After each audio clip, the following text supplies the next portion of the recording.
Good afternoon, ladies and gentlemen. This is Central Yavapai Metropolitan Planning Organization. This is our regularly scheduled executive board meeting. And people will be here in person and or possibly virtually, which in this case is usually our ADOT representative, which is Mr. Knight, Gary Knight. Thank you, Gary, for being on. Can you hear me all right?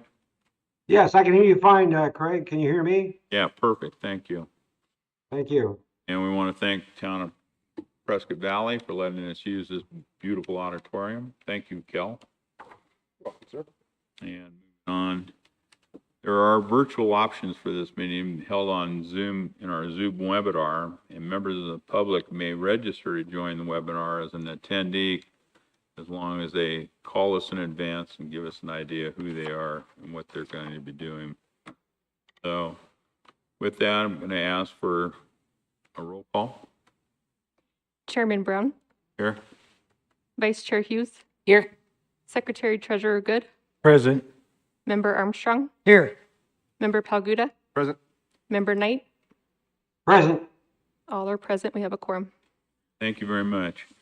Some of the guidelines after this is that we want to remind people attending the meeting telephonically, please keep your phones on mute until it is your turn to speak. And members of the public desiring to address the committee are subject to the following. The decision to allow a member or members of the public to speak is left to the discretion of me. Person may only speak if called upon by the chair. Speaking is limited to 3 minutes, and that includes call of the public. Chair may limit the number of speakers. A speaker shall not be disruptive, nor shall the speaker be disrespectful towards the chair, the committee, or others. And except during the call to the public, a speaker may only address a specific agenda item then being discussed. For instance, item number 5. And that's what you're to talk about, not anything else. So anyway, the chair may terminate a person's speaking time for violation of the following. Okay, at that, we're going to pledge allegiance. Sarah will join us, please. Mayor Hughes will lead us. I pledge allegiance to Public for which is one nation.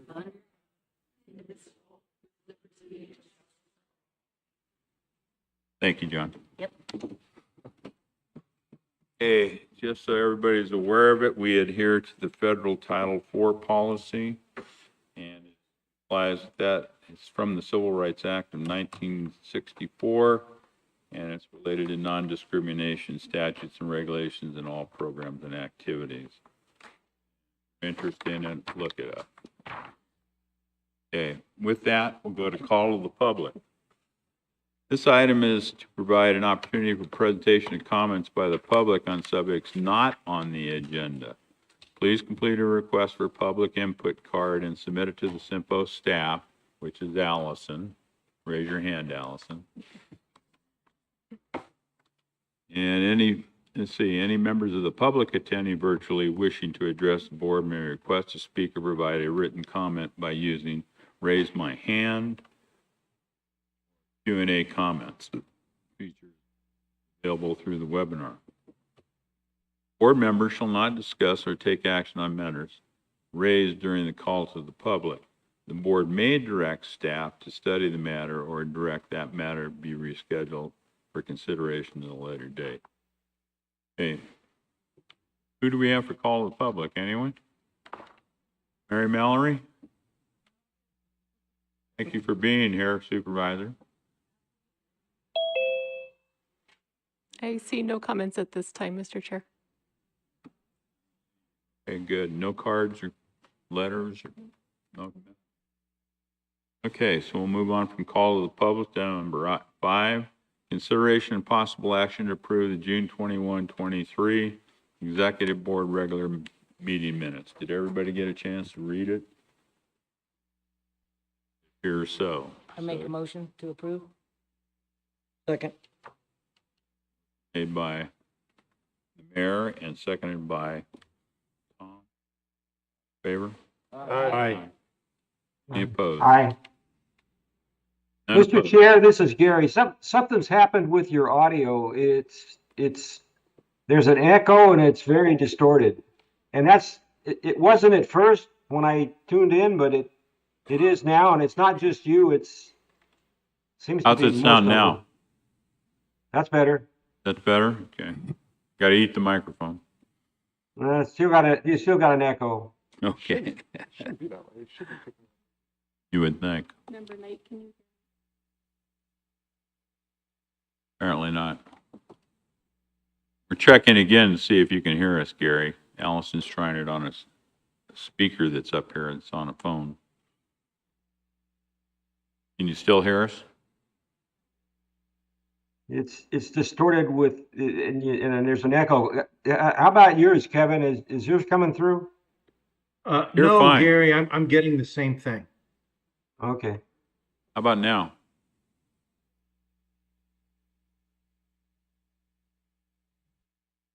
It's weird because it wasn't like that when I first tuned in and we were first talking. It was great. It just all of a sudden. Are all the microphones on the dais on at the same Yeah. time? Just a second, because she's checking out on a handheld type microphone that's supposed to pick up the group. So we'll see if this works. Member Knight, Can you hear Allison at all, Gary? Look like I can hear anybody.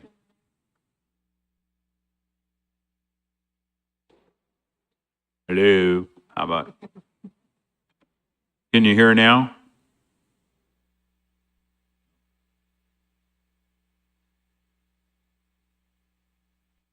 Member Knight, can you hear me?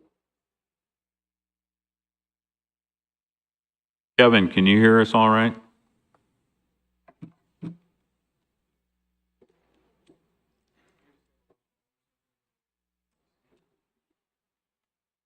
Yeah. Let's do that. We'll try this one more time and then we'll get him on the phone. Member Knight, can you hear me now? Testing, can anybody hear me? That sounds better. What was it? Can you hear me okay? Yes. How about Kevin? Kevin Adams, can you hear us all right?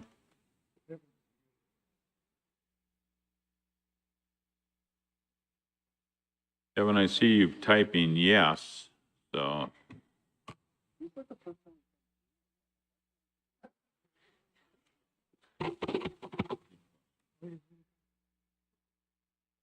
Okay, We could hear Allison loud and clear, but it's all distorted up at the front table. Yes. It's distorted at the dais. maybe we should turn all the mics off except for the one main mic. Try and see how that works, okay? So if you would, everybody turn off their mics except for mine. Okay, how is it now, Gary? Gary? Kevin? It's so distorted that the closed caption can't even translate it.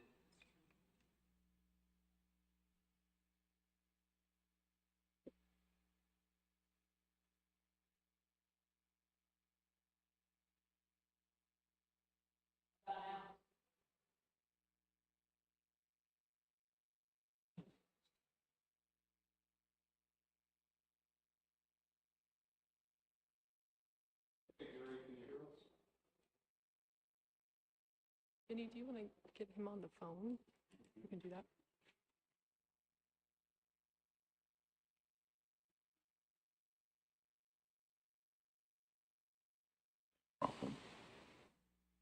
Member Knight, can you hear me?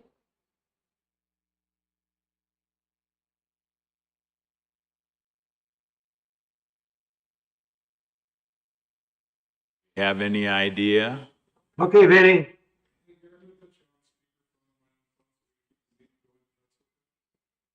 All right, you're coming in great now.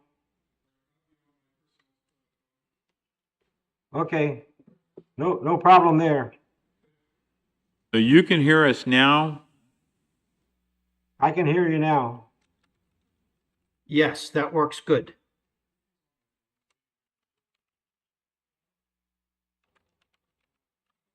Kevin, sound good?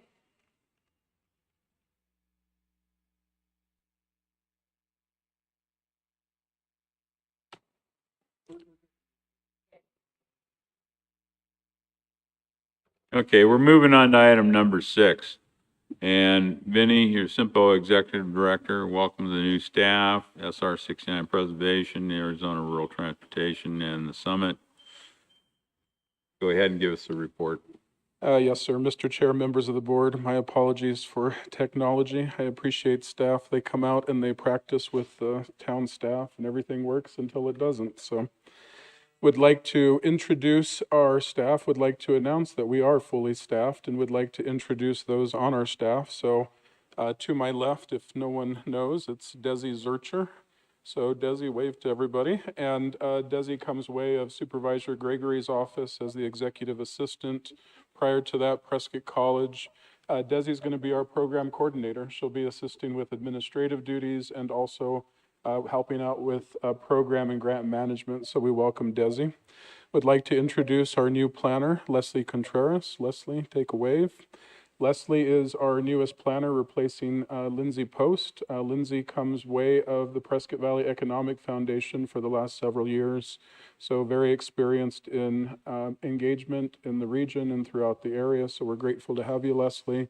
And third but not last is Michael Lamar. So some of you know him through the city of Prescott as the recent city manager and many years of experience in county administration and city management. And we'll be when we get to an item a little bit further down the agenda, talk about some of the things that he's working on. So we really want to welcome Michael. Thank you. Next item on the announcements, you all have received hopefully an invitation to the State Route 69 preservation ribbon cutting. I will say this isn't a normal ribbon cutting that we do for preservation, but the way that this project came about, it's really an opportunity for all of you up here and some of those in the room and outside of here to take a bow, because with Representatives Quan Nguyen, Mayor Palguda, and so many others really coming together to identify a need and seek a solution to it, we want to take this opportunity to celebrate that State Route 69 has been repaved in the town of Prescott Valley. So CYMPO will be hosting a ribbon cutting Tuesday, October the 3rd, next week, or is that a couple weeks from now, at 3 p.m. at the Prescott Valley event spot. So we really hope to see everyone there, have some brief comments, ribbon cutting, and some refreshments. So hope to see everyone there. Next item. Next item is the Arizona Rural Transportation Summit is happening in Yuma, October 18th through the 19th this year. We hope to see everyone there. I think most of you are registered for the summit, the conference, and it's always a good opportunity. Registration sitting around 230. I think we have 20 state legislators, 5 senators, 15 representatives. And again, the real goal of the summit is to bring awareness and advocacy to greater Arizona outside Phoenix and Tucson. Keeping in mind, and Kevin and I will talk about this in a few agenda items, but CYMPO is going to be making a request for around $33 million of a $400 million ask of the state. So that's going to be a very key featured time for that. Next announcement I have is we were selected a few months back as the Prescott Valley Chamber of Commerce Organization of the Year. Supervisor Brown joined me and some of the other staff members to go to the celebration. The Chamber does an annual event to honor many different types of awards. We were very grateful to Marnie Ewell, the Chamber Director, her staff, really put on a very nice event, but really would like to acknowledge the dais. Mayor Palguda was there, and everyone up here that played a role in CYMPO being the organization of the year throughout the region. They highlighted many things we're working on, but in particular that we've just been recently successful to get the town $9.9 million for the improvements on Glassford Hill Road that will make it bring a greater capacity to it, in addition to the bicycle pedestrian plan. So those are just a couple things that were acknowledged. And then I think my last announcement, I don't have a bullet point for it, but Somebody let us know that a birthday's coming up, I believe, this week for Supervisor Brown. And they asked me to sing to him, but I would rather not make it a solo and make it more of a group effort. So if we can sing to you. We also have some cookies to pass out. I was told there's only 15 cookies, so we're going to pass them out this way and then as far as they go out that way. So if you get a cookie, you get a cookie. So, ready? Happy birthday to you. Happy birthday to you. Happy birthday, dear Craig. Happy birthday to you. There you go, Tom. Thank you, one and all. I appreciate it. You're only 75 once in a lifetime, so So, like yesterday when I was 25. So Well, we're certainly not the Backstreet Boys. Mr. Chair, that's all the announcements I have. Any questions or comments, I'm happy to address. okay. Any questions or anything you want to ask him about his presentation? Bill, anything? Hey, Kel? Can I have a cookie? Not right now. Hard to talk with cookies in your mouth. Blah, blah, blah, blah. So, Tom, anything? Nope. Okay. Looks like nothing, Vinny, so. Anyway, let's go on to just talk about the Arizona Rural Transportation Summit in Yuma. It's going to be the 18th and 19th, and what the current plan is for what we're going to do while we're there. Vinny? I'm sorry, just for clarification, are you on item agenda 7? Is that correct? I'm on item 6 still Oh. for the Yuma, just to give everybody an idea of what we're going to do while we're there, so. You bet. Happy to, Mr. Chair. So again, for the Rural Transportation Summit, I think we're up to about year number 25, but this was started by rural Arizona to really bring a recognition and awareness of the needs of greater Arizona, realizing that Phoenix and Tucson would have the population back then, and they still do. So how do we all come together as one for rural Arizona and make request of the state, in this case for transportation? So to the chair's point, our real mission is to bring awareness for rural Arizona and the transportation needs. Last year, through RTAC, Rural Transportation Advocacy Council, with Kevin Adam, who's on the call, in his leadership, we went after $300 million. When all was said and done, Greater Arizona got a little over $300 million. It wasn't everything exactly that we asked for, but there was a lot of swapping in and out. All that to say, though, Greater Arizona stood together. The conference or the summit, chairman and members of the board, is our opportunity to showcase this coming legislative session that we're going to be asking for $400 million. And what are those projects? As an example, I've already asked the chair to speak about at the summit about the State Route 89 project in the town of Chino Valley between 3 and 5 North. We'll be making a request for that of around $13 million. The other project is for $5 million for the 89A on-ramp by the airport. So those are just a couple projects that will be on display along with the other municipalities, but that'll be the focus, Mr. Chair, if that helps to answer your question. Yeah, and so everybody understands when we say 89A, 89, that's the intersection on-ramp to 89A going east. And that is what we're asking for, is the money to build it. We've got more than enough money to look at it, study it, engineer it, whatever you want to do.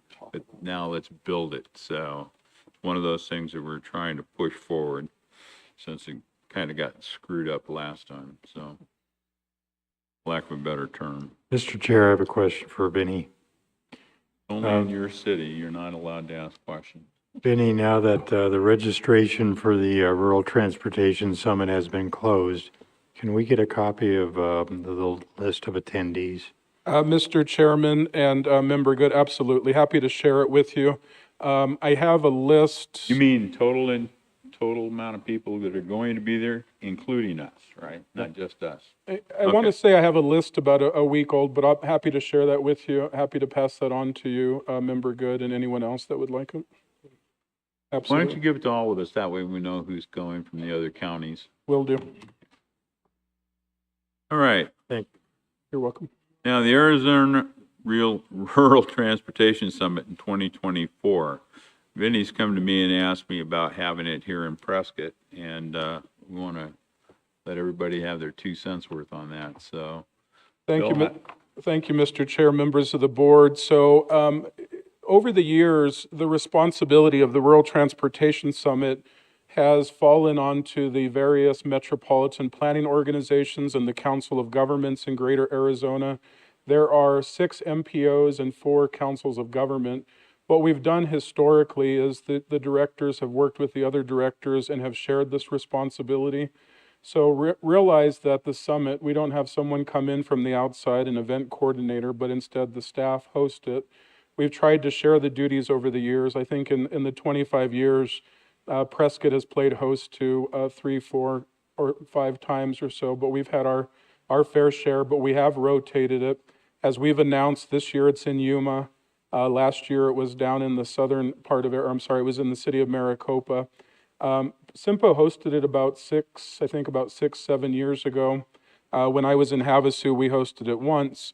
The host next year was supposed to be the City of Flagstaff MPO, but they've had to juggle some things, and they've opened up that spot. And tentatively, I penciled us in, but I want to formally bring it to you and allow you to participate in that discussion.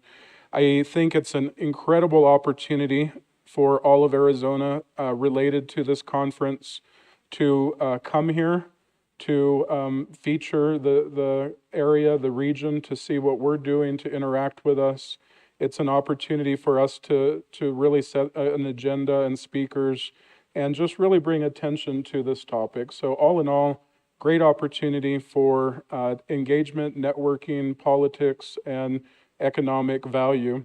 Right now, like I said, there's about 230 and it hasn't finalized yet, but I would expect about that, if not a little bit more for Prescott next year, in the sense that we're more centrally located than Yuma and other places, and we could increase that attendance. So with that said, Mr. Chair, members of the board, the action before you is for us to host it October 15th through the 17th of the year 2024.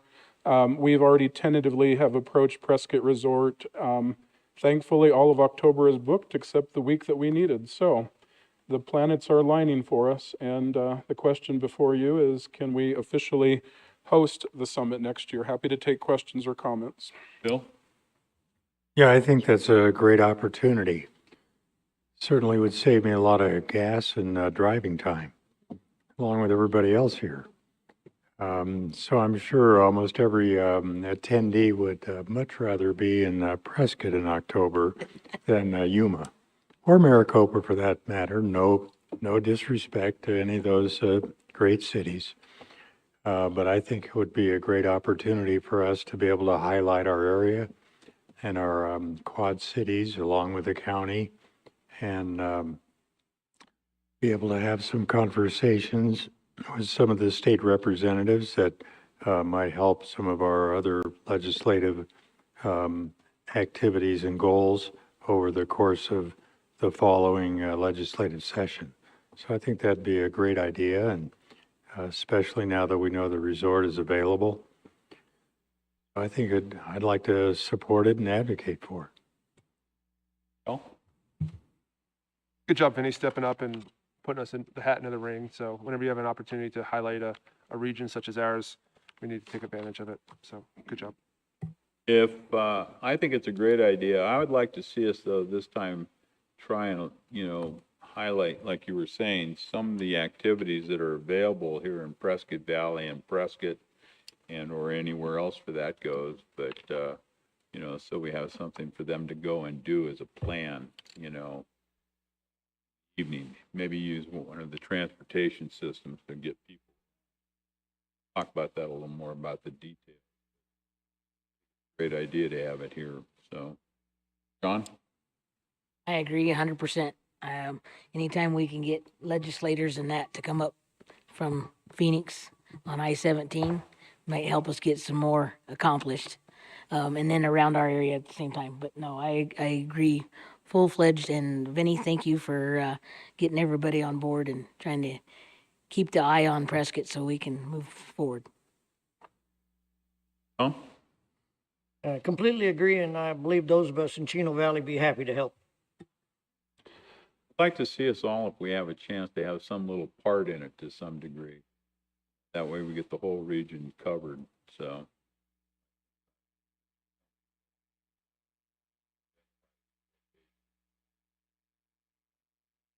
Anyway, we'll be working on that as we go, and gonna have staff doing the primary background. Yeah, yes, Mr. Chair, and we've taken notes, and I think to yours specifically, we've already started thinking of that. I think we all attend enough conferences to know that those extra events are nice opportunities for spouses to join and offer additional things around the community that they could participate. Maybe people could come out a day or two early or stay a day or two late. So staff's already made notes of that to start working on featuring activities available. Appreciate your note about our transit services through Yavaline YRT. We'll feature that. And yes, staff will be attending this and making notes of the Yuma one to, areas that could be, we could take from and grow from. So happy to take all those notes. Thank you. Good. Do we need a motion or anything? Yes, sir. Okay, I'll make a motion to have the Arizona Rural Transportation Summit in 2024 here at the city of Prescott. Second. Second, all in favor? Aye. You didn't vote, Gary. Gotcha. Thanks, Gary. Just start pushing Yeah, buttons. wave You gotta your, hear yourself on this end. wave your hand. What are the exact dates on that? Mr. Chair and Member Good, October 15th through the 17th, 2024.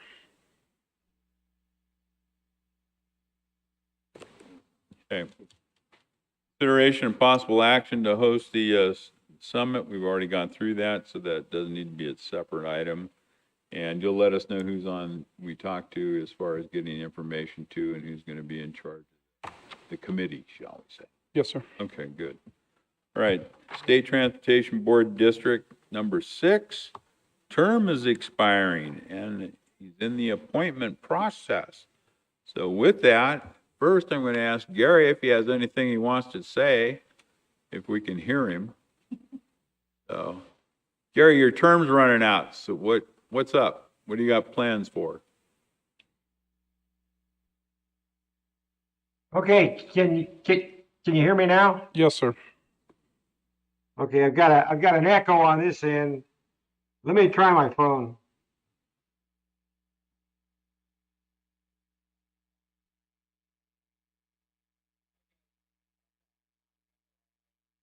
All right, go ahead. Okay, so Transportation Board District 6, my term officially expires January 2024. It is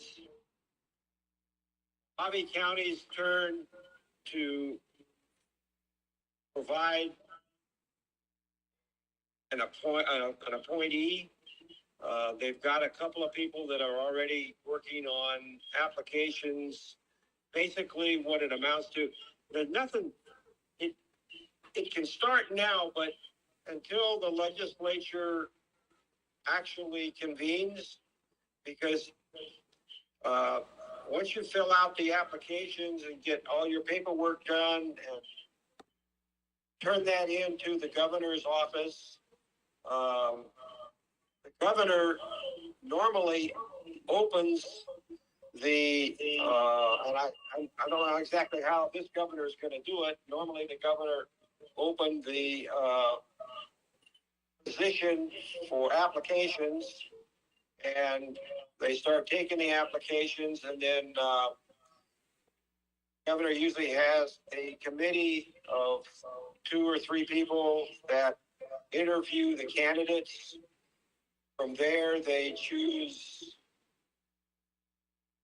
the most likely candidate, or at least they send those names of the finalists to the governor. The governor chooses who she wants to send to the Senate for approval. Then at that point, once the Are you gonna go back to just representing Yuma, or are you gonna continue on with transportation? then your first step is to be interviewed by the Senate Transportation Committee. Normally, I went up and visited with each one of the senators that sits on the committee. I went up and spoke with each one of them beforehand, and then committee called me up. I was interviewed and spoke before the Transportation Committee. At that point, the Transportation Committee votes, pass your name on to the full Senate or not. And once it's passed on to the full Senate, then the applicant's job is finished. There was no more I could do. At that point, it was all up to the Senate. And so when it finally goes before the whole Senate, they'll vote and confirm your appointment, and you become officially appointed. Although at some point prior to that, they told me that I could sit on the board as a board member, because sometimes past legislative session has adjourned sine die prior to the Senate getting to all the appointment approvals. If that happens, then they may not approve your final appointment until the next legislative year. But in my case, they were able to get it all done prior. But I was able to, I think I started the process the 1st of December, and I set in my first Transportation Board meeting as a board member March. Okay. Well, Vinny has got a young lady here from Mojave County, so why don't you go ahead and introduce Yeah. Ms. Nancy Campbell? Thank you, Mr. Chair, members of the board. And again, apologies about the technology. I know we're having a tough time on our end. We did hear most of what you said, Gary, but just really quickly, Mr. Chair, again, Gary represents 4 counties: Yuma County, Mojave County, La Paz County, and Yavapai County. You'll remember prior to Gary serving, Deanna Beaver from La Paz County served for 6 years. Gary's finishing out his 6 years. So as he said, this now goes to Mojave County, and then it'll come back to Yavapai County in 6 years. With that said, Mr. Chair, I would like to introduce one of the candidates that is interested in serving in Gary's replacement. Nancy Campbell. Would like to invite her up to briefly introduce herself to you all. I know Nancy because I had the chance to meet her in Lake Havasu City. She had just joined the Lake Havasu City Council as a council member as I was leaving to come back to CYMPO, and we'll let Nancy introduce herself. You also have a bio that we've passed out up here. Well, that'll be a double congratulations then. Well, thank you very much. And I want to thank the chairman and the members of the board, and especially Director Gallegos for inviting me to this, along with Allison's assistance. I appreciate it. I believe I will be the best candidate for the position due to my keen understanding of the rural communities and my ability to bring an active and strong voice to the table. As part owner of 3 rural mines and the owner of a family-owned concrete and asphalt manufacturing company in Kingman, Lake Havasu City, and Hackberry, I will be an advocate for rural communities just like yours. Many may believe I'm in it for my own gain. That can be the farthest from the truth. I'm here to bring a strategic, forward-thinking ideas to the table in hopes to saving taxpayers millions of dollars. I understand this industry, and I will fight for what is logical and right for all the citizens in District 6 and all of Arizona. This position is a 6-year term, rotating with 3 other counties. This will be the first time in 18 years Mojave County will have a seat at the table. My history on boards and commissions are excessive. Along with decades of management as a result-driven businesswoman, an entrepreneur, and I have a keen understanding of the importance of roads and infrastructure in rural Arizona. My experience in materials, mining, and road maintenance includes a dedication as the Vice Chair of the Rural Transportation Advocacy Council and the Secretary for Lake Havasu City MPO. I promise to work closely with all Arizona cities and legislators to make sure Arizona receives the funding and infrastructure needed to keep Arizona highways safe for all. The conversations I would like to bring to the table include additional funding options, a proactive approach for first-time maintenance, aka pavement preservation, preferably after removal and replacements or mill and fills. I look forward to discussions on better use of recycled millions, including properly scoping bid sheets to include distribution to recycled millions to local municipalities or private businesses. I believe we need to reduce the cost of disposal in our local landfills because recycled millions are positive material for dirt roads, including dust control in all of Arizona. I'd like to personally ask for your assistance in this process by requesting any letter of recommendation by you or the organization. This request can be highly sensitive, so I completely understand if the request is out of your jurisdiction. So your opinion is not, or if your opinion is just not comfortable with the process. I plan to have my completed application in by October 15th. And I cannot end with saying I truly have had an honor to work closely with Chairman Knight over the last 3 years, along with the MPO, Vinny, and now my most current MPO, Justin. I plan on keeping his phone number very close to me, along with his dedication with his wife and him. I have watched and supported him and listened, and I hope to take the baton and run with it with him close by my side. Sorry, Mr. Knight, you're not leaving anytime soon.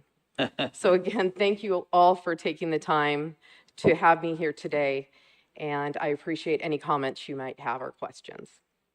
Or question?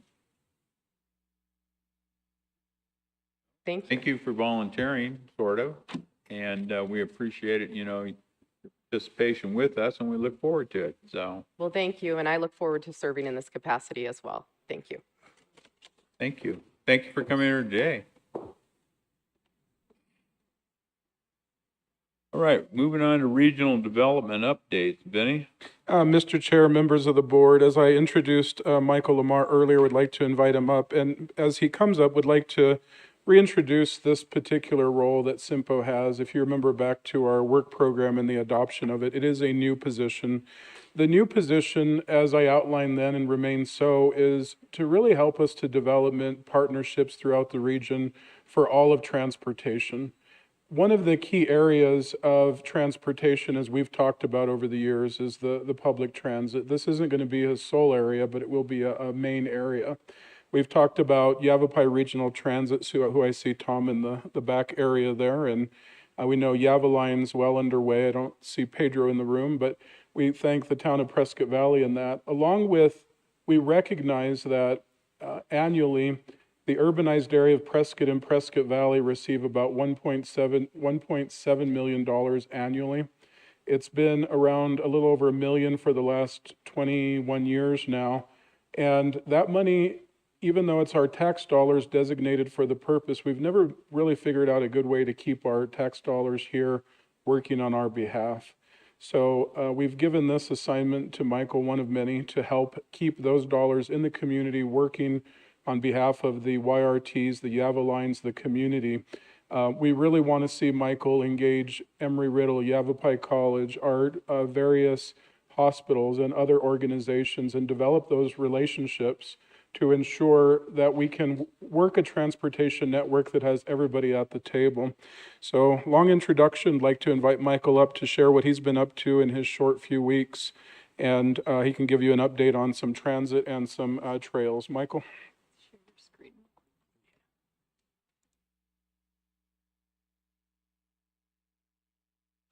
Thank you, Vinny. I'm very excited to take on this position as Regional Development Manager. I'm very excited to be working with Vinny and the team at CYMPO really have a great group of people, and looking forward to working with the executive board. Thank you, Chairman. You pull the microphone into you a little. Yeah. I'm a little scared of the technology today, but we'll see what we can do, right? As Vinny alluded to, one of the things that we at CYMPO have the ability to do is to be regionally focused.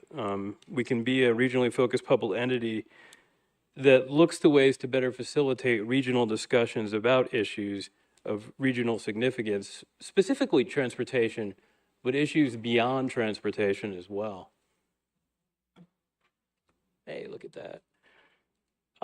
Speaking of regional transit, one of the things I'm focusing a lot of my attention on very early on, I started with 3rd day of August, something like that, is how to bring together the standalone transit providers in a more coordinated regional system. I'm focusing on some of our existing providers like YRT that's in Chino and the Yeva lines here in Prescott Valley, and finding ways to improve their services and improve their funding situation and potentially look at ways to link the service provisions. And I have to thank the leadership at YRT and at Yeva Lines for how receptive they've been to the concept of looking at this beyond just their neck of the woods, but looking at this in a more regional perspective. Also, I'm also trying to provide a lot of assistance to the 5310 Enhanced Mobility and Senior and Individuals with Disability providers. Long story short, the U.S. Vets of the World, the Assisted Living Facility. Again, they're part of a cog in a larger wheel that maybe hasn't had the ability to look at things from a regional perspective because they're just trying to pay the bills. So the ability for somebody like me to come in and kind of look at how all these pieces, parts work together already and make those services better is, I think, a lot of what Vinny brought me on board for. And let me talk a little bit about some of the outreach I've already done to the colleges and universities. All 3 leadership teams at Prescott College, Yavapai College, and Emory-Riddle are interested in looking at education-specific routing for students. And they understand that that doesn't going to come free, that there'll be some assistance financially we'll need eventually from them in terms of providing those types of services. But they also realize that they have populations, student populations, and faculty populations that are public transit advocates that would ride the bus system. So we're going to try to have some more dialogues in the coming weeks and months to have something that looks at a higher education specific service. And then another area that I think is really something we need to look at is our hospitality industry. We have a ton of hospitality related businesses in the Quad Cities.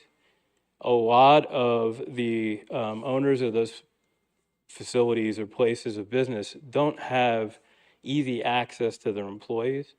I'm going to show you some data that Pedro's put together already from the Yeva line system that already shows how many people are utilizing the transit system just intra Prescott Valley to get back and forth to work.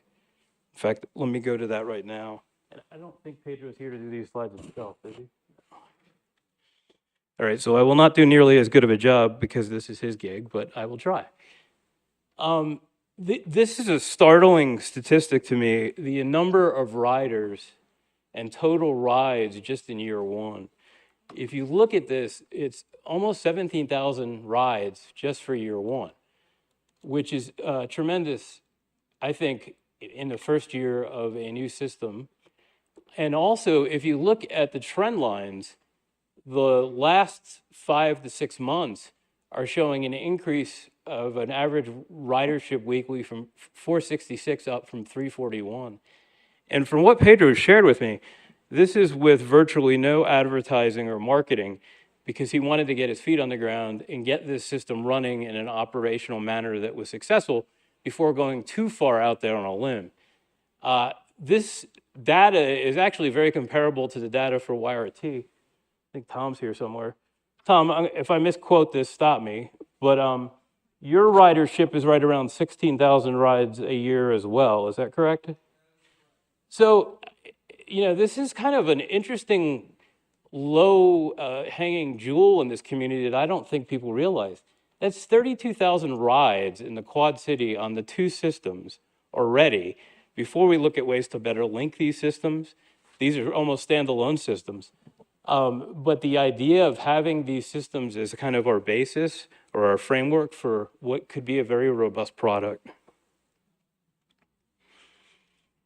This is really, I think, a dramatic statistic about who's on the bus. This is the data for Yavelines. 40% of the people on the bus are going for employment purposes. And 23% of the people are going for retail purposes.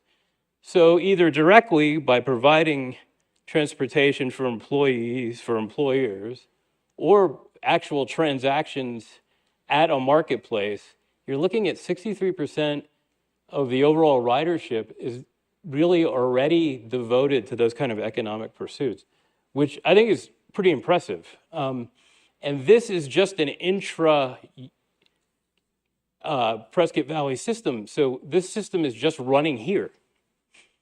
YRT has some connectivity into Prescott, but for the most part, it's an intra-Chino Valley system. Is that fair to say, Tom? And your numbers are very similar to this.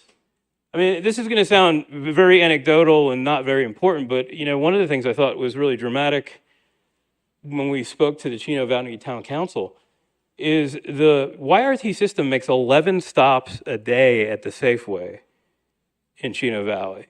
Well, when you talk about direct economic impact and sales tax revenue, 11 stops a day of people actually going to the grocery store that would have otherwise not been able to get there, spending their money, shows how the transit system has an economic impact that's beyond a fare box kind of mentality. It's interesting demographics too at the Yava line system. It's working age population is more than 50% of the ridership, which I was also interested to see. And we're also reaching our senior population who may have difficulty driving an automobile at the point of their lives. I mean, that's tremendous service division, not to mention the people with disabilities. So it's a very good demographic breakdown. And I thought this was impressive for an organization that's in its first year of service. 92% on-time performance for pre-bookings and 87% on-demand on-time performance. Driver ratings of 4.9 out of 5 for a transit system are quite high. And this is just the beginning of what Pedro and his team are doing with the Avaline system. So jumping back, you know, beyond the transit regionalization, there's a lot of other regional things we do that could use an entity like CYMPO to help coordinate between jurisdictions. One of the areas that Vinny is really excited about, and I am too, is our regional trail system. You know, I think having regional trail connectivity is a really good opportunity where CYMPO could serve as a facilitator of a dialogue, ensuring that the system is interconnected through multiple jurisdictions.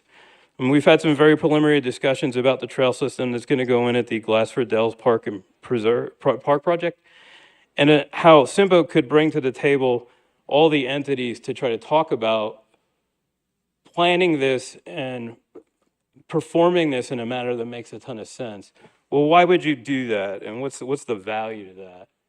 Well, I mean, the value of regional collaboration is pretty self-explanatory, but it's the economies of scale of a single entity leveraging purchasing power, political support, and financial opportunities. It's interconnectivity. I mean, it's literally the interconnectivity of systems like a transit system or a trail system, so there's no break in the service provision. And it also eliminates duplications of effort. There are instances where systems right now in this community are being duplicated and money is being spent double where it could be spent better if we had a better regional approach to it. So I think the takeaway is, as the redevelopment manager with CYMPO, and hopefully with your support, that the CYMPO organization is interested in trying to be a regional facilitator, a coordinator, and a collaborator. Does anybody have any questions? Have you had any problems coordinating anything between the two transit systems? No, they're very receptive to the assistance, Chairman Brown. I think, you know, when you, like I said earlier, when you're trying to keep the doors open and the bus is running, the idea of trying to get bigger than yourself is kind of stupid. You have to focus on paying the bills. Well, I don't want anybody to think that I've ever heard of any problems because there hasn't been. But they're not. But, you know, pandemic and a lot of different reasons have given us, you know, pause on where are we headed with the transit if we're going to have it at all. One thing with YRT, which I keep track of very closely, is are we going to go to Paula? Are we going to interface with Prescott Valley and have more impact on Prescott City? And how are we going to do that, especially when ADOT says, no, you got to be a rural? Their definition of rural is not exactly our definition of rural.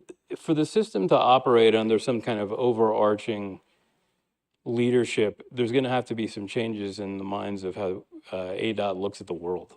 Well, and the other thing is ADOT controls the purse string. Yes. Along with the feds. So that's just my concern.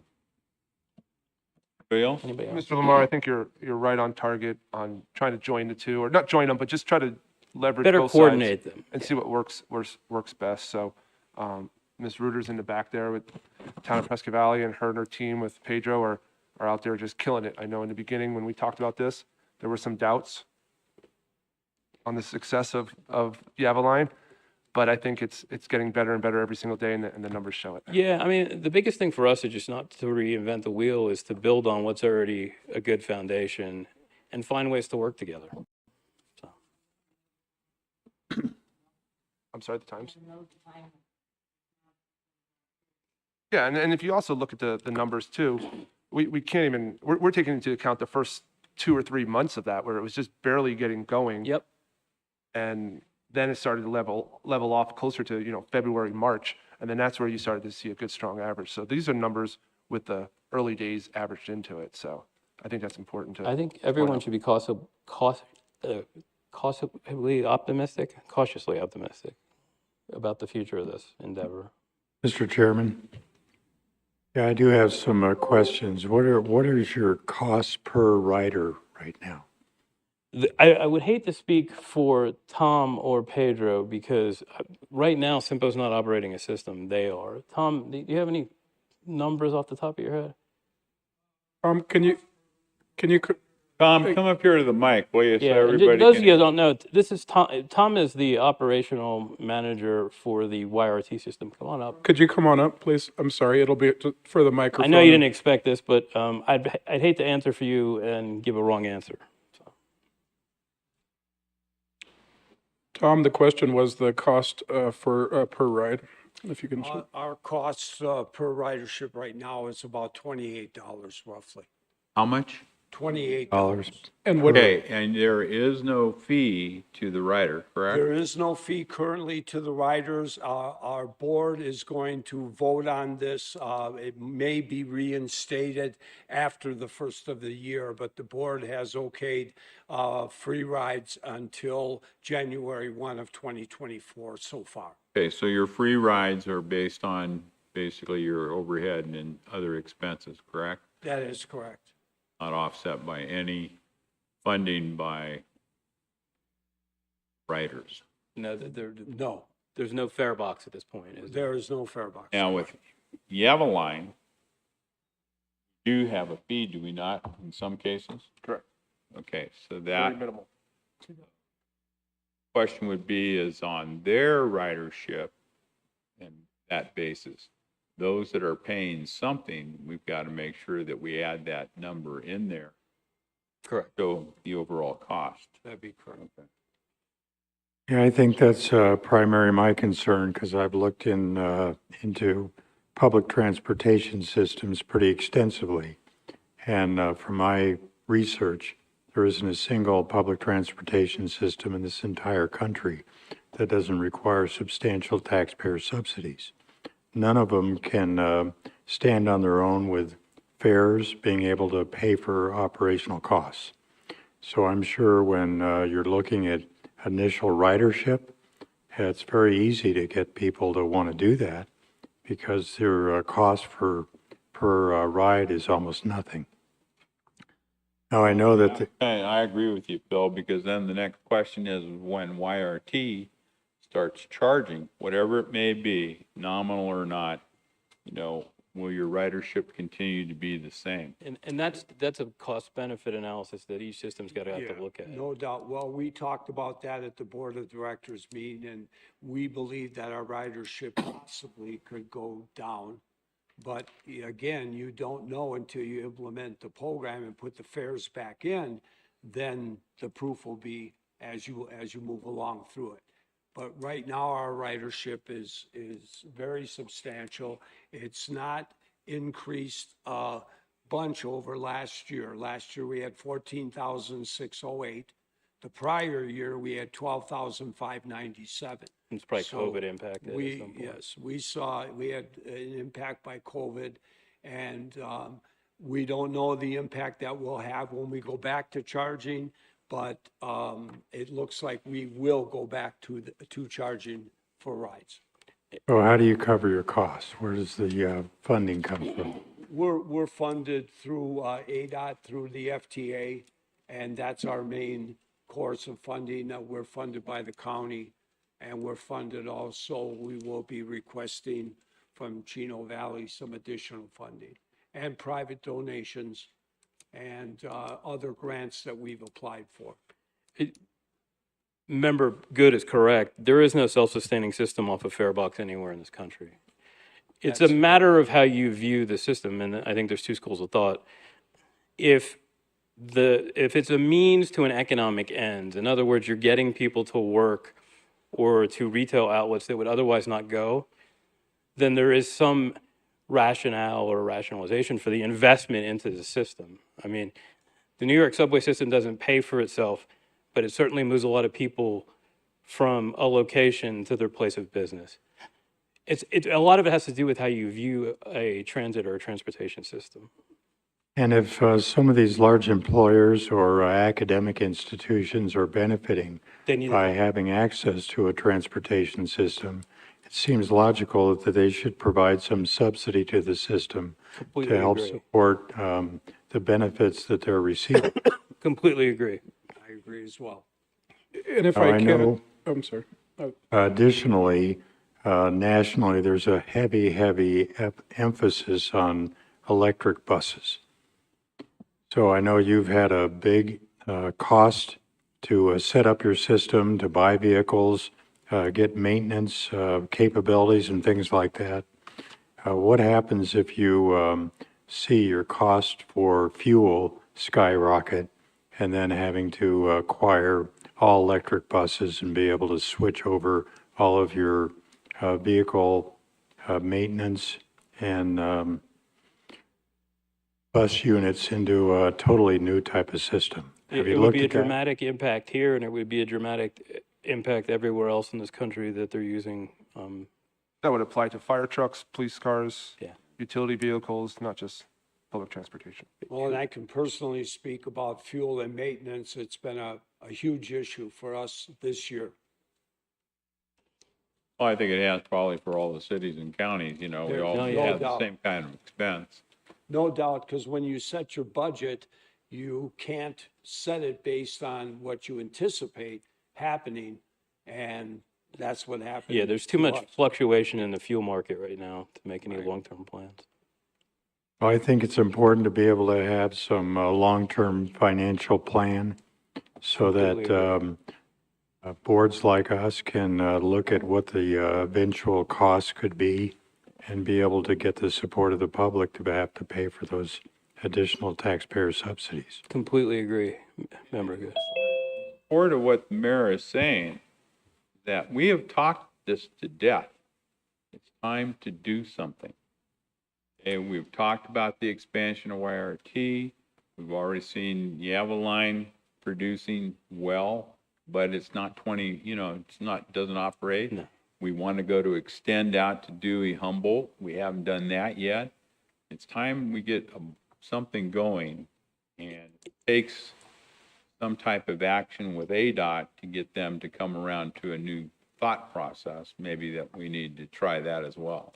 If it's going to work, it's going to work with each of the pieces parts working together in some kind of collaborative manner. And I think historically that hasn't always been the case, but everybody's opening their eyes to the fact you're either going to succeed together or sink separately. Is that And fair? Mr. Chair, yes, we are addressing Paulden, and we will be sending a proposal to ADOT that right after the first of the year. And as you know, that takes a process and takes some time because you're asking for additional funding, and ADOT only gets so much through FTA. So we'll see how that falls, but we're looking at providing Paulden some transportation 2 days a week currently. And once I have that proposal together, I will send it to Michael and to Just from Vinnie. practical experience, though, we have a lot of people in Paulden. And where do they work? Prescott Valley. Sure. Right. Bedroom communities. Right. That's what we're trying to work on. Tom, are you coming back? Speaking of Yavaline, Pedro coming in hot. There we go. I'm I'll sorry I step stole up. your stats because they're really good, Thank but you. Member Good had a question about the cost per ride, and I didn't want to speak out of turn. Sure. Yes, Mayor. So we calculated our number about 9 months ago. We were about $45 per ride. So right now we've actually had kind of a surge in ridership, as you can see in the yellow. So that, sorry, I'm a little out of breath, but that should probably bring that cost per ride down. do you consider that a high amount? So it ranges. So here in Arizona, I think I talked to you guys a little bit about this before. So in different parts of Arizona, you're going to see probably the best one was $30 cost per ride. That was, I believe, in Chandler. And then you can see other agencies like in Phoenix, where there's other microtransit zones running the similar type of service as we are here, where some are actually 50, 55, some are even 100. So it ranges. There's quite a bit of range. However, our estimate of what yours is Yeah. based on us not owning the vehicles, I'm assuming, correct? And/or Sure. Well, technically we have no cost, right? This is a 100% no match, I was getting at. type grant. So there is no cost. But, if we do, once that grant has been exhausted, then you're looking at, a potential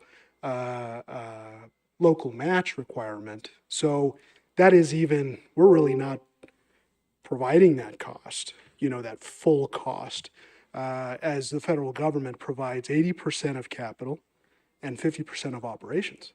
So that cost per ride is looked at, for, in a way, if you will, the total cost if it were completely coming from the town, 100%. So in this case, we're looking at a reduced cost, a fraction of that cost, seeing that we're only paying 20% for capital expenditures and 50% for operating, if that makes sense. Question, Phil? Mr. Chairman. Yeah, are all your buses gas? Are they diesel or what? Yeah, so right now we're running on vans, and they are gas. Gas. Yeah.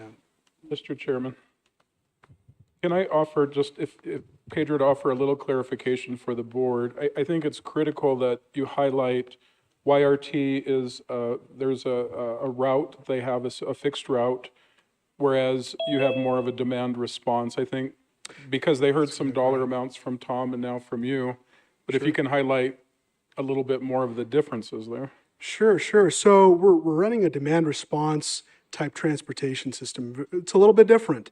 So with the way that we're running the system is we're providing the full length of the trip. When you have a fixed route or a deviated fixed route, such as YRT, you're running a main route with a schedule attached to that route, and you deviate from that route as needed, most likely for people with disabilities, correct, Tom? So that cost will be a little bit different, and especially in the way that you run that service, be it with different types of vehicles. And there's a lot of requirements that come with transit, right? There's a call center, right? We're not doing everything on the phone. we want to provide that same equitable service for all the demographics that we serve. So in this case, the service is a little bit different. So it's kind of like you're comparing apples to oranges a little bit, especially when again, we're providing kind of a little bit different service. Okay, so between Tom and you, and obviously,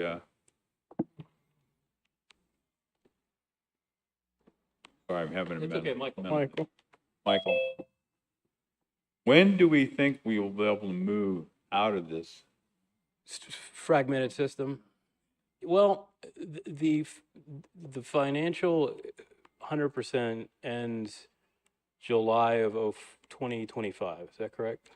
The June 2025 is what we're year and a looking at, half. yeah. We would like to see a more integrated system with YRT, Yava lines, and some of the providers that are doing disability coverage by the summer of 2024. Okay, because only speaking out loud for myself, I've already noticed you guys are getting close to your, what is it, 3 or 4 year grant, ending of the grant? June 2025. yeah. Yes. They're getting to a point, if they don't continue to grow and or do something, they won't be able to financially right. pay for what they're doing because of the cost of living. That's exactly right. And we have to take advantage of the economies of scales of working together and finding a way for this to partner. And ADOT has to open its eyes to that. And if I can, Mr. Chair, I think the chair asked a great point that I think, again, CYMPO is a regional organization. As far as long as I can remember, Mr. Chair, 20 years, CYMPO's tried to facilitate this. I think Member Good probably brings up the biggest point today, again, is how does the thing get paid for? And I really look to Michael and already the time that he's been here of asking that question of, again, when we engage, fill in the blank, Embry-Riddle, Yavapai College, the hospital, the Justice Center, to Member Good's point, again, how do we create a coalition, call it whatever you want, but that we have a regional system that is paid for by those that are going to use it. So anyway, I would note Member Good, Chairman Brown's point that CYMPO is fully engaged in this, and to the chair's point, I think we're going to take that from here, Chairman, and really go with it forward to ask that question.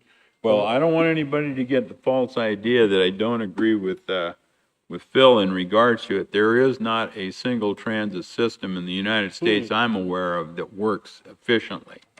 Okay, but saying that, if you people that wanted to bring their clients to them, then we need to have the schools and the different educational centers saying, I need to be a part of this. You're right. So can we help? We've even had some dialogues. Some of the areas are not in the CYMPO region, but if the CYMPO region, I know you have the discussion item a little further on the agenda about an expansion of the CYMPO region. There's been discussions for years about the mine and Drake, about having to try to get their employees to those outlying facilities. There's interest on the private sector's part of getting their employees to the facilities. How much the interest is going to be and how much they're willing to ante up is going to be the $64,000 question. And we have talked about rideshare type programs and things like that, but we've never gone very far with it because of whatever interruption took place at the time. A lot of it, being caused by COVID and some of it by just finances, so. All right, anybody got any more questions, Phil? Joe? I'm just looking forward to monitoring both these systems as they move forward and see how, once the subsidies expire, what their financial plan is to continue to grow and reduce that serious delta under cost per ride. Sure. Thank you, Chair, Vice Chair, and members of the board. I invite you to come and look. I invite you to come and see. I think we're running a pretty good system. We are very demand driven. That's the way that the system is structured. So we try to reduce our waste and become as efficient as we can. So this is a demonstration period, just to remind you all. This is to gather data, to understand what our needs are in the community, and understand what the citizens need in terms of transportation. Where are they going? Where are they coming from? To best provide to make those educated decisions. So. I think, Pedro, if you go back to, you'll see those stats where I think you were 92% on time. Is that what it was, Michael? Yeah, it was 92% on the. That's pretty efficient, Chair. Just so we're clear. Especially for a system that's only been up and around for a year. Any other questions, Tom? Yeah, kind of a question for Tom back there. If your board votes to go back to charging on 1 January, do you have any idea if you're going to try to increase rates or leave them at the nominal fares you have now? Or what's the conversation like? Well, we talked to the board just about putting the funds back in, did not talk about the structure or the amount of funds that we would charge. In the past, we had charged only $2 a trip, and it's been talked about raising that, but we have not really discussed that yet. Okay, so I trust you'll have that discussion prior to coming back to Chino Council with the request for funds? I'm sorry, I couldn't hear you. You said you're going to have that discussion before you go back to the Chino Council. Yeah. We'll be back to the Chino Council probably in October. Okay. Next month? Yes. Or do your, on fares? Okay. And if I can, Mr. Chair and Member Armstrong, I see the town city manager here too, wanted to acknowledge Cindy Blackmore, and Michael, Cindy, Tom, we're all going to work together to figure out the best way forward to try and answer all these questions. So I guess stay tuned is my hope. Thank you.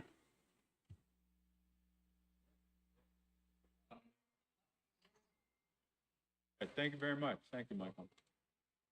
Thanks, Pedro.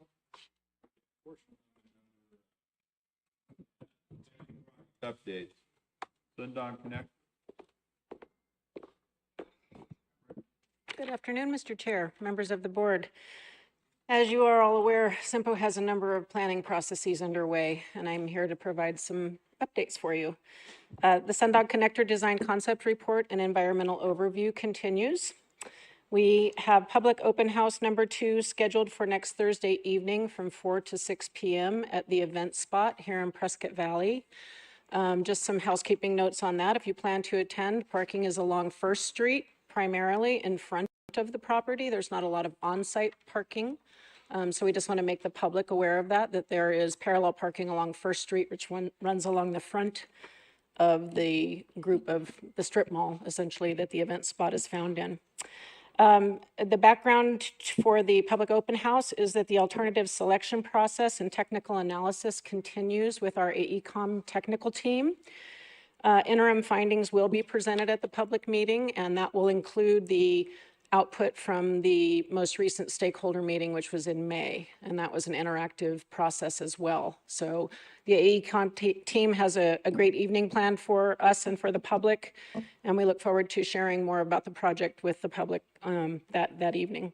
Any questions on that one? All right. Oh, very good. Going according to plan then. All right, next up, State Route 69 Urbanized Master Corridor Plan.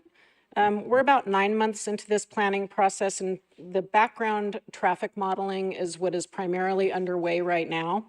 Initial identification and prioritization of improvements along the corridor will be the outcome of that modeling. And also the Kittleson team will be driving the corridor and photographing the corridor to more inform the driver experience along the corridor. So a little bit more of an anecdotal approach, but they will be driving and photographing areas of concern or where mitigation might be needed for safety. That plan will be formally updated to the TAC and the executive board in November. So you'll be hearing from the consultant team then. Active transportation plan. I know I've been highlighting this one for quite a number of months. We did an internal kickoff in the month of August with our consultant team, and they are underway in developing a draft network of existing bike pedestrian facilities throughout the region. Development and data collection from our member agencies is ongoing. That all plays into the planning process. And we're also preparing for an upcoming public kickoff meeting. We did have to slow this one down a little bit just to get CYMPO staffing back up to where it needed to be. And we do expect that to be scheduled for mid-October, and we'll be back with more information on that. And finally, we've got the CYMPO boundary expansion study underway. Last strategic planning retreat for the board, which I think was about a year ago, we introed this item and basically outlined that CYMPO has been approached and is considering enlarging or refining its planning area. Kimley Horn is our consultant team, and they're currently compiling population data based on new census tracts, and they're drafting a number of different boundary concepts. This is a collaboration with NACOG because any adjustment to our planning area would also affect the NACOG transportation planning team. So they are involved.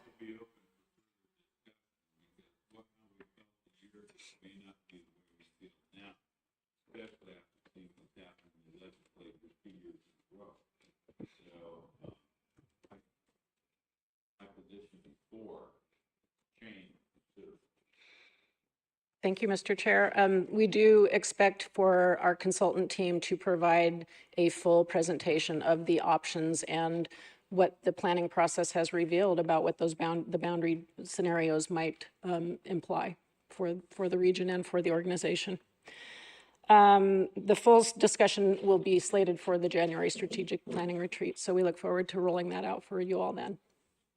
And that's all I have. I'm available for any questions.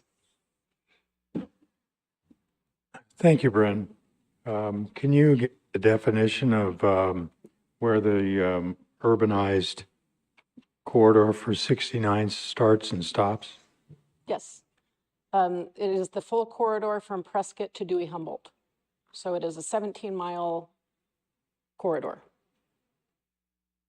That is how we intended for it in the scope of work, and that's what they're All the way studying. up to the Y in Prescott? I believe so, yes. Yeah, it starts at the intersection of 89 That's and where 69. the Y, yeah. 89 and 69 intersection, Right. and it includes all of Dewey Humboldt. So this would also include the 69 project that we've been waiting forever on, right? Correct. I anticipate some good news from our ADOT representative.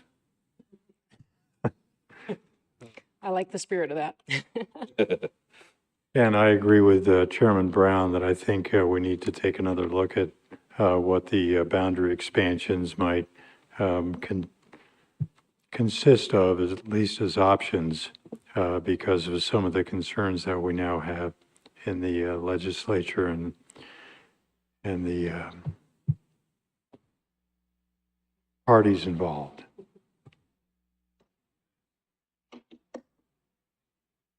All right, ACT UP, bicycle and pedestrian, anything new on that? Are we Um, working closely with that of Prescott Valley and Prescott? Since they have two committees on it, I believe. Yes, we are integrated with all of the bicycle and pedestrian and hiking groups in the region. ACT UP is really just kicking off, so we're in data collection phase, and we're working on a public kickoff for a little bit later in October.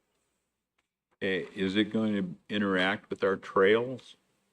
It will involve access to recreational amenities, yes. So those connections in the region, as far as bicycle and pedestrian facilities, will also be incorporated. The access to recreational amenities will be a part of that study as well.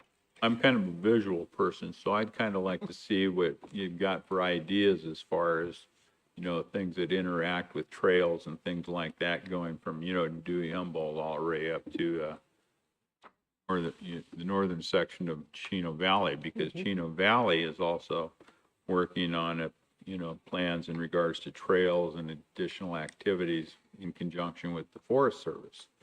So very important to know what the right hand is doing and the left hand is doing. Absolutely. The ACT UP is going to pull all of those voices into the same conversation, and we'll have some exciting updates for you a few months down the road. But I like Mayor Phil. Boundary expansion to me is not a high priority on my list right now. we'll be back with more information in January. on that one. Well, I could be wrong. The rest of the board may want to, go full bore, but I just don't see it personally. I don't see where financially it works for us, and we can't act, we're not getting anything out of the legislature, so why are we talking about expanding our influence? We don't have any more money. And I'm not going to short the people we already have. And We still haven't gotten to do IMBL.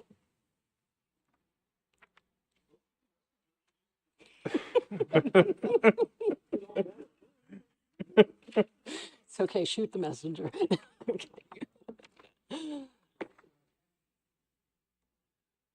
Other questions or comments?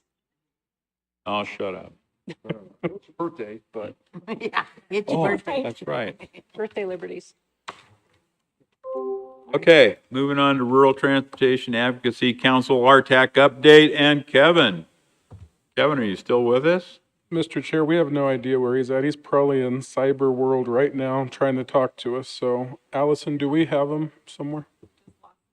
He was there 30 seconds ago. So Why don't we move on to review and discussion of the scope of work for the 2050 regional transportation and try and get him back on the line, okay? let's do that. Mr. Chair, members of the board, we'd like to go ahead and bring up on the screen, it is in your board packets also, a scope of work that is a draft. We'll bring this back to you in November as a final, but we do want to start to get your input on the scope outline. Just a brief background, one of the federal mandates that we adhere to at CYMPO is we're required to do a long-range transportation plan. So CYMPO does a 25-year transportation plan. We're required to update that every 5 years. You are the authors of it as the elected officials, your staff in the audience. And I do want to acknowledge many of your staff here, in particular the TAC. I see the chairman, Dan Sherry from the county. I see Heather Reuter from the town of Prescott Valley, Gwen Rowich from the city of Prescott, Andy Roth representing ADOT. So I appreciate the TAC members being here. And who did Frank Marbury. Sorry, Frank. There's town of Chino Valley. So appreciate their support. So they, along with you, author the regional transportation plan. This is not something that is done in a bubble. This is based upon your general plans. This is based upon your existing studies. This is based upon everything that we work on together. So it is critical that what we work on is something that you have your ability to provide influence to. This looks, and I'll go through this, but this looks at existing population, projected development, projected movement of people, goods, and services. So as we go through this, if you would keep that in mind, and I'm just going to hit on some highlights. I'm not going to read every line to you, but this is, again, the draft scope that staff has put together. We've presented this to the TAC. We started to get their feedback, and we want to receive your feedback starting today, keeping in mind that I'm going to come back in November and ask that we issue out an RFP for a planning process that'll take us about a year and a half, and around $300,000 to accomplish. So very similar to many different types of plans we do. Obviously, we have our public involvement. We're looking at, again, we want to fully engage the public as best we can. We see the evolution with technology and how that has an ability. We recognize that not everyone uses technology. And again, we want to capture as many voices as we can, but we want to also be very good stewards of the dollars that we're given. So whatever it takes to get out the most word, we're going to do that. Again, this transportation plan will be multimodal. It'll look at the highways, the roadways, the bicycles, the pedestrians, the transit, and the trails. As you've heard from staff today, we're already doing many individual plans. We're not going to reinvent the wheel. We're going to incorporate those plans. The city of Prescott is well underway, their general plan. The town of Prescott Valley has completed theirs. Those types of key pieces of information will be incorporated into this 25-year plan. Looking at task number 3, go ahead and scroll down for me, please. So item number 3, again, we're going to look at where is the population, where are they located, what is the diversity in the community, and how do they utilize or not utilize the transportation system. So we're going to start to drill down in the social economic aspects of the greater region. As I've announced before, our CYMPO region's around 400 square miles, 145,000 people. So how do those 145,000 people on any given day move around for employment, school, and other purposes? Task number 4, this is the real highlight, and I wish in years to come we would really be able to educate everyone so much more on this. This traffic model is really the key when you open up this 25-year plan and you look at where is the traffic today and where is it 25 years from now. This is the document that you, your staff, and stakeholders help to produce. Again, we use the technology to plug in where are the attractions, where are the businesses, where are people working, going to school. We plug all that information in as it is today, and then from your staff as it's projected to be in the future. So when you look at any particular given road, we'll pick on Glassford Hill Road, so we can tell the traffic count today, and based on all the data and the input to it, we can tell what that traffic's projected to be 10 years from now and 25 years from now. We know that the city of Prescott is currently looking at 89 through the Dells. That's a major, again, regional roadway. So we look at that particular roadway, Willow Creek Road, Williamson Valley Road, go down the list, and we understand the current traffic and the future traffic based upon your development, your permits, your growth, your zoning, all these different factors. But that traffic model is really at the heart of this whole entire plan. So when projects rise to the top, it's through this type of process. Task number 5, I just highlighted this. Go ahead and scroll down. Again, it's multimodal, so it's looking at all these types of things. It's also looking at future technology. I think Mayor Good talked about electric vehicles, things like that. Well, what role does that play in the region over the next 25 years? What does that infrastructure look like, again, with you being the authors of it? Where does that fit into the layout of transportation in this area? So that acknowledges that. Go ahead and scroll down. Task number 6. Again, as I talked about, it looks at, this will be for the years 2025 to 2050.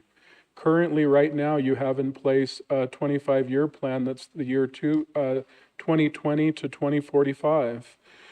We're going to look at task number 7 is environmental conditions. You know, what does your open space, the wildlife, we work with our EMAC group, they have a voice at the table to show again those wildlife corridors. How does that factor into transportation? Task number 8 is, again, where is the investment choices? So on any particular time, you talk about where do you want to put the dollars at in preservation, in expansion, in modernization. So we look at things, as we just highlighted today, preservation on Highway 69 in the town of Prescott Valley. The other thing is modernization is for safety purposes, expansion, mobility. Go ahead and scroll down.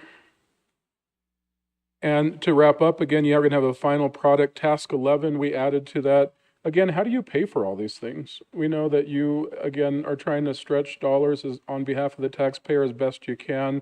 We know there's opportunities, they come with strings attached, red tape. But we want to not only identify the issues and the things that need to be addressed, but again, how do those things get ultimately implemented? So you have a very comprehensive 25-year plan that looks at the safety, the traffic, the condition of the roads, when roads fail, things of that nature. So I've given you a very quick overview. We don't need to have all your answers today, but I do want to start the discussion today. Are there things in this scope that you would like to edit, that you would like to add to? And again, Mr. Chair, you can offer those starting today, but in the next few weeks. All that to say, Mr. Chair, members of the board, we want to bring a final scope back for your approval in November. So please, if you can, share with me any input you may have at this time or in the near future. You don't want to extend this to October 2nd meeting? If, Mr. Chair, if you'd like the discussion to continue to there, absolutely. We would still stay on track, though, for the final scope to come to you in November. But if you'd like us to add it to the October, we can do that. What's the pleasure of the board? I think if we just come to you, Mr. Gallego, offline or at the October 2nd meeting, I think will be fine by me. Yeah, I think that's the way we're going to go. I think the scope is very extensive and quite broad. So being able to kind of digest it and look at what it covers and maybe come up with some possible additional issues that might be relevant. I think being able to discuss it at the next meeting would be better. Okay, so we're going to put it off and we'll come back, have information for the 2nd of October. Yes, Okay? Mr. Chair. That'll be the meeting, that's a special meeting we're having in regards to moving forward with RTAC. And speaking of RTAC, the RTAC report. I think Kevin is still here, is he not? Kevin? Mr. Chair, Kevin can hear us. Or I'm sorry, he cannot hear us, but we should be able to hear him. So I'm going to just shoot him a text to let him know he's on. Start talking. Start talking, Kevin. I show him as being muted. Hello, can you all hear me? Yes. I get a thumbs up. Perfect. Great. I can't hear you guys, so we'll try to do our best. We are preparing the legislative agenda for the upcoming year, and I think central to that is going to be the revenue outlook and potentially what state legislators will have to work with next year. What we know for sure is that there's not going to be a substantial balance kind of in reserves that was built up from all of the responses to COVID the last couple of years. So we are going to be relying purely on future revenue collections and any unanticipated additional expenditures that might be needed. So the revenue outlook is not nearly as optimistic as it has been the last couple of years. However, with that said, I still think that there's a very good opportunity that they will have a balance to work with, and we're being as proactive as we can to, if there is revenue to work with, that we make the case to direct as much of that as possible to the infrastructure. So we've got the RTAC bill that we'll be pursuing once again, showing the articulating the needs and the demand that is out there if that revenue is available. The other area that we're looking at is some improvements to the SMART fund, not just improvements, but also additional funding as well. I think that particularly for the larger rural counties and municipalities, we are seeing a tremendous amount of demand. We'd like to do what we can to encourage the smaller jurisdictions to applying as well. But the SMART Fund is basically state money that locals can use to help them prepare their applications, prepare a project to get it up to federal aid standards, and then also potentially use it to satisfy all or part of the local match that might be required with the federal competitive grant. So over the next couple of years, I see that federal funding is probably the best available opportunity for additional revenue. And I think the SMART Fund goes a long way to maximizing what Arizona and in particular our rural communities are able to bring back from Washington in that regard. So I think that's the big news as far as the agenda is concerned. The other announcement that I'll put up there, and I think that Chairman Knight might be able to add to this, but ADOT earlier today released their long-range transportation plan update, which looks out to 2050 and really paints a very disturbing picture as far as the anticipated revenue to needs gap, particularly on the state system. If we're just looking at the state highways, we're anticipating about 175 billion in needs over the next 25 years, and only roughly 63 billion to satisfy that. If you go beyond just the state highway system and look at some of the areas where ADOT has some stewardship responsibility, and when we're talking the distribution of federal transit funding as well as airport development, those needs go up to over 230 billion, and only 69 billion available so that's a gap of over 162 billion. And keep in mind, this is just for ADOT oriented responsibilities. This does not include the gaps that exist on local road networks. And so it's been encouraging that over the last couple of years, we've seen some revenue increases. Unfortunately, those aren't tied into the permanent revenue streams that are going to be required to adequately invest in our infrastructure. And in long term, that revenue to needs gap, unfortunately, appears to be growing substantially. So that is what I have for an update. If anybody has any questions, I don't think I can hear you. So maybe the chat box would be the best place to contact me. Tom, see if he can hear you. Do you have anything? Kevin, you hear me at all? I can type something. I'm the same benefit with my wife. She can't hear me either. My wife. So, anything, Phil? Any good news?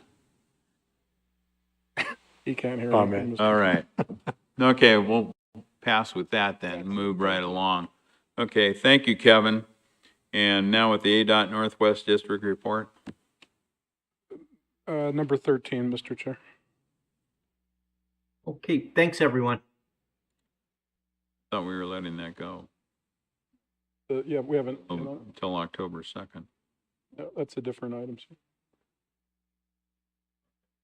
All right, review and discussion of possible action to approve the amendment of the fiscal year 22-26 Metropolitan Transportation Program known as MTIP. Thank you, Mr. Chair, members of the board. We're seeking an amendment today to our 2022 through 26 Metropolitan Transportation Improvement Program. In your packets, you have each amendment listed as well as the highlighted pages within the actual MTIP noting those changes. Primarily, these changes are taking place on the transit section of our MTIP.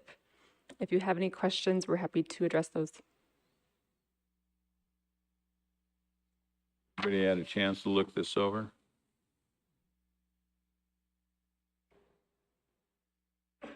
Comments, Bill? I don't have any criticisms of the proposed amendments. Bill's good with it? I'm fine. How about you? Make a motion? Seconded by Tom. All in favor? Aye. Aye. Accepted. Thank you. Thank you. Get back to ADOT. Come on up, Anthony. Anthony's here tonight because we got beat up Andy so bad last time. I didn't see any bruises. Happy birthday, sir. Mr. Chair, members of the board, appreciate the time to give update on ADOT's projects in the area. Can I ask you to use the mic? I know we got a problem with the electronics, but I can't hear you. Is that better? All right. I want to start off with a truck route signage on 89. We've been trying to update when we had time. We have come up with a scheme of how that signage could change to keep people out of the spars. We're going through our traffic group right now to get that vetted out, and hopefully in the near future we'll be asking City of Prescott and the county to help us assist with those sign modifications, because it does start within that area and we do use the county road as the truck route. So they're working with them. We'll get that going hopefully here soon. As far as projects in construction, we have SR 69 Truewood Drive to Stone Ridge. Final striping, pretty much wrapping that one up. The SR 69 Big Bug 4 to Poland Junction, along with the SR 89 Glassford Hills project. Final striping is coming up later this month on those. And also on 89A, the Glassford Hills one going the other direction. We should be doing final striping in October on that. So, we had to switch to daytime to get those jobs done. We tried night last year and we got pushed to next season. So, there were some complaints about traveling through there during the work, but we were able to get it done and out of the way, so I think that was a win.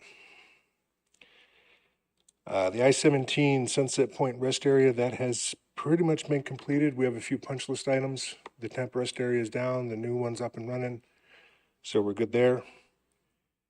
The I-17 at 169, the TI rehab we're doing with the bridge deck, got about half of that deck replaced over there, so that's moving along pretty well. Then also we have the Flex Lane project. As always, take a look at the website we have. There's a ton of information on that. The way, tell all your folks that did the work up there on I-40 between Ash Fork and Kingman. Thank you. Absolutely.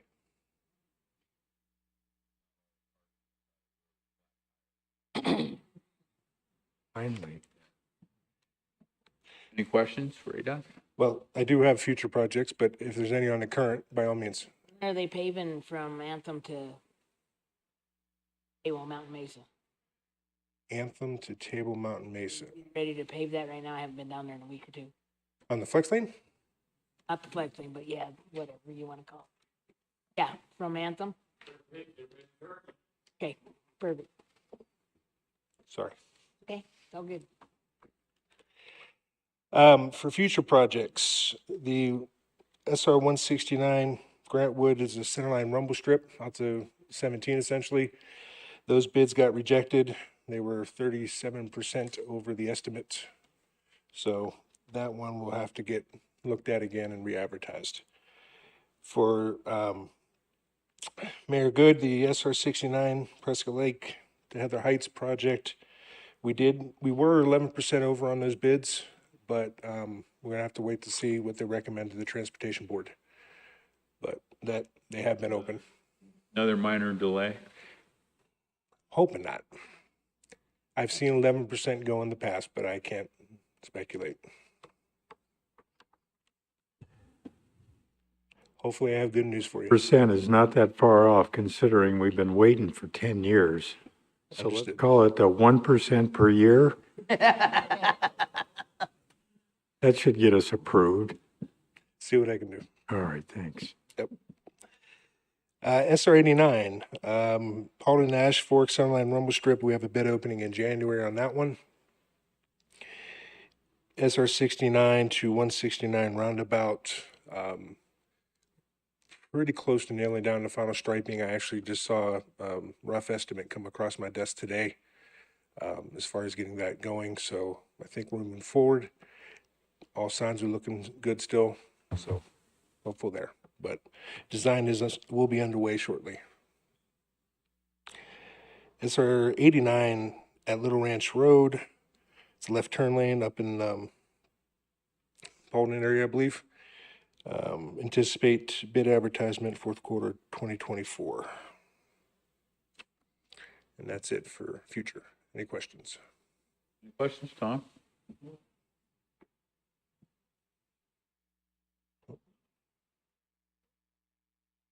Thanks, Tony. Appreciate it. Thank you. Anything you want to add, Andy?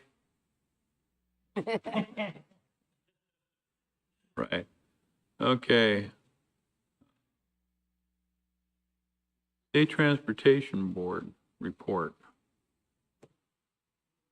Gary, which we can't hear. He can't hear us. Gary, you still there? Can you hear me? Got to put that by the microphone, Allison. Somewhat subdued, yes. Okay. I can either use my phone or.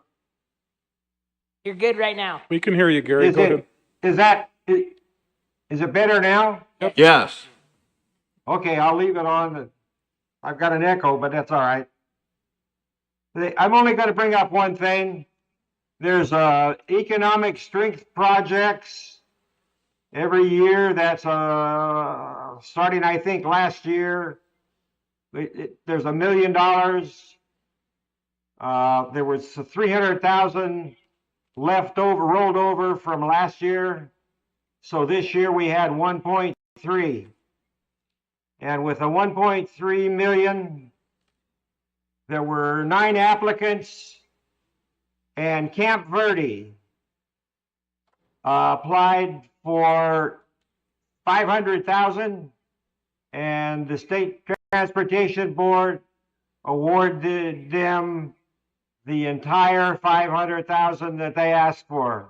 Oh, that's good news. And that was for a project, Highway 260 and Dickinson Circle Drainage Project. It's drainage and road improvements to open 40 acres of undeveloped opportunity zone land for business attraction and expansion.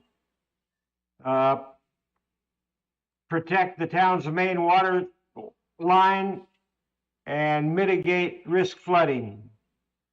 So they got all their 500,000, and there were 3 other awards: City of Coolidge, City of Flagstaff, City of Maricopa, and we awarded the whole 1.3 million. So next year, that particular program will have $1 million.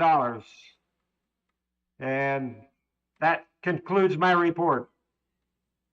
Okay, great. Thank you. And thank you for letting us know about Camp Verde getting that 500,000. That's well deserved. Can't hear us. Okay. Right, moving on. Okay, adjournment into executive session. I think we're going to have to do that real quick. So, folks, we need everybody to leave so we can do that. Do I have a motion to go into executive session? I mean, Made, seconded by Kel. All in favor? Aye. All right.